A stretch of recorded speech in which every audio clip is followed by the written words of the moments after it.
কথা না বাড়িয়ে চলুন ঘটনা শুরু করি। আমাদের আজকের ঘটনাটি বিংশ শতাব্দীর ৮০-র দশকের মাঝামাঝি সময়ের। পটুয়াখালী জেলার মির্জাগঞ্জ সংলগ্ন পায়রা নদীর উত্তাল মোহনায় তখন একস্বচ্ছ রাজত্ব গগন মাঝির।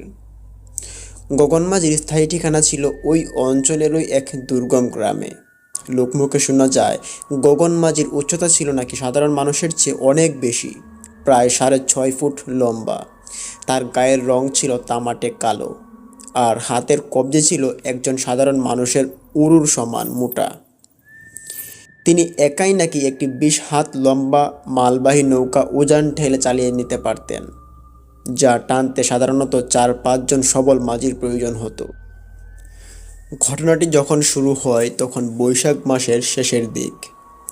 গগন মাঝি তার বিশাল পানসি নৌকায় করে প্রচুর পরিমাণ লবণ ও চাল নিয়ে বাকেরগঞ্জের দিকে রওনা হয়েছিলেন। সাথে ছিল তার ২ অল্প বয়সী সহযোগী, যারা মূলত তার শক্তি দেখে ভরসা পেত। মাঝ নদীতে পৌঁছানোর পর আকাশ হঠাৎ করে আলকাতরার মতো কালো হয়ে যায়। পায়রা নদীর ঢেউগুলো পাহাড়ের সমান উঁচু হয়ে আছড়ে পড়তে শুরু করলো।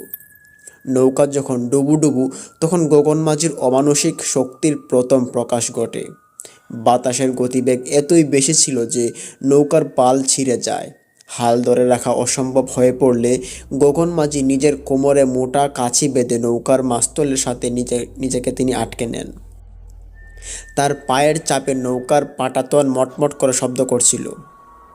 এক পর্যায়ে একটি বিশালাকার ঢেউ নৌকার উপর আছড়ে পড়ে। তার ২ সহযোগীকে নদীর অতল টেনে নিয়ে যেতে চায়, কিন্তু গগন মাঝির ক্ষিপ্রতা ছিল চিতার মতো।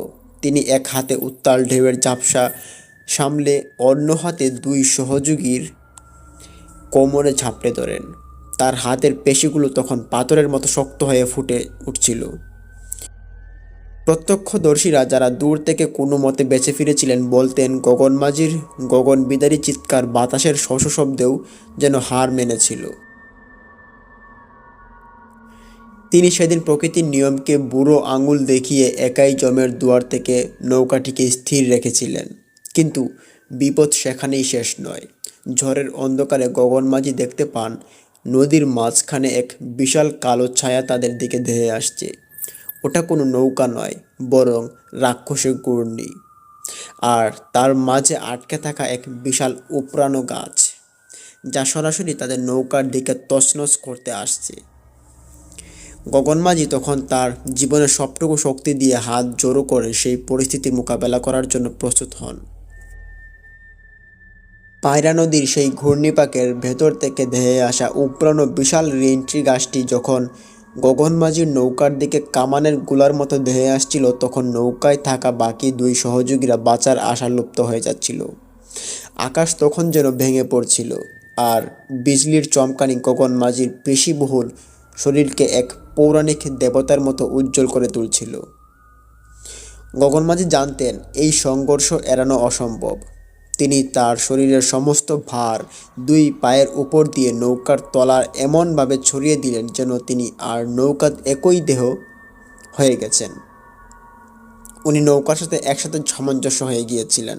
গাছটি যখন নৌকার গায়ে আঘাত করতে উদ্যুক্ত, গগন মাঝি তখন তার বিশাল ২ হাত বাড়িয়ে দিলেন। এক সাধারণ মানুষের পক্ষে কয়েক টন ওজনের একটি ভাসমান গাছকে হাত দিয়ে ঠেকানো অসম্ভব কল্পনা, কিন্তু গগন মাঝির ধমনীতে তখন বইছিল অন্য কোনো জগতের শক্তি।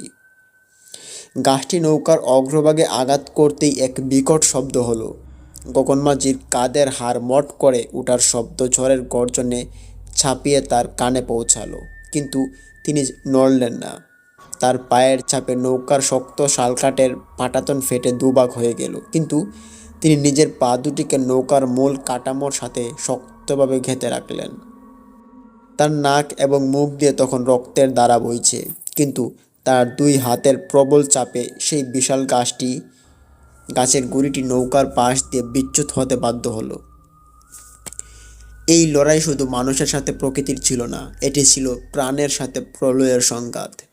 গগন মাঝির হাতের চামড়া ঘর্ষণে উঠে গিয়ে মাংস বেরিয়ে এসেছিল, কিন্তু তার কবজির সেই ইস্পাত কঠিন ধরা আলগা হয়নি। তিনি একাই সেই গাছটিকে ঠেলে নদীর ঘূর্ণির দিকে পাঠিয়ে দিলেন। ঝড় থামার নাম নেই, নৌকার মাঝখানে ফাটল ধরে জল ঢুকতে শুরু করেছে। গগন মাঝি বুঝতে পারলেন নৌকা বাঁচাতে হলে তাকে তীরের দিকে নিতেই হবে। আর দুই সহযোগী তখন ভয়ে এবং সর্দি জ্বরে কাঁপছে। গগন মাঝি তাদেরকে বললেন, তোরা জল সেচ, হাল আমি ধরছি। ছেঁড়া পাল ছাড়াই ভাঙা হাল নিয়ে গগন মাঝি তখন দাঁড় টানতে শুরু করলেন। তখন মনে হচ্ছিল কোনো ইঞ্জিন চালিত জাহাজ চলছে। তার প্রতিটি দাঁড় ফেলার শব্দে নদী কাঁপছিল। তার পিঠের পেশিগুলো এক একটি পাহাড়ের খাঁজের মতো ফুলে উঠছিল। টানা 3 ঘন্টা জমের সাথে লড়াই করার পর ভোরের আলো ফোটার ঠিক আগে নৌকাটা মির্জাগঞ্জের চরে এসে ঠেকে। তীরে পৌঁছানোর পর যখন গ্রামবাসীরা গগন মাঝিকে দেখতে এলো, তারা বিস্ময়ে স্তব্ধ হয়ে গিয়েছিল। গগন মাঝি তখনও হালের বইটাটি হাতে দিয়ে ধরেছিলেন, কিন্তু তার হাত থেকে বইটাটি কেউ আলাদা করতে পারছিল না। প্রচণ্ড চাপে তার হাতের আঙুলগুলো কাঠের সাথে যেন মিশে গিয়েছিল। তার সারা শরীর থেকে বাষ্প বেরোচ্ছিল এবং শরীরের তাপমাত্রা এত বেড়ে গিয়েছিল যে বৃষ্টির জল তার গায়ে পড়া মাত্র শুকিয়ে যাচ্ছিল।